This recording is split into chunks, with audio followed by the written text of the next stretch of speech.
જય ગૌ માતા મિત્રો। ઘડપણ તો આવવાનું જ છે, પણ જો ખોરાક સારો હશે તો એ ઘડપણ મોડું આવશે। સગર્ભાવસ્થામાં બહેનો છે એ ઘીનો ખોરાક લઈ શકે છે।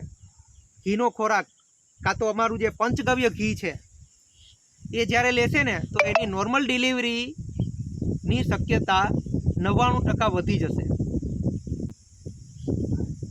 અને સાંધાનો દુખાવો અત્યારે ઘીનો ખોરાક જો હશે તમારો ગાયના ઘીનો, તો આ સાંધાનું લુબ્રિકેશન છે ને એ જળવાઈ રહેશે અને સાંધા બદલવાની નોબત નહીં આવે।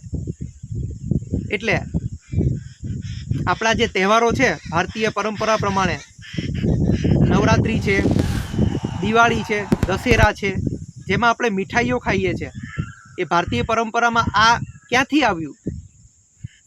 એન કેન પ્રકારે કોઈ પણ બહાનેથી તમે ઘી ખાવ, એના લીધે આ તહેવારોમાં મીઠાઈ ખાવાના રિવાજો બનાવેલા હતા આપણા વડવાઓએ। જય ગૌ માતા।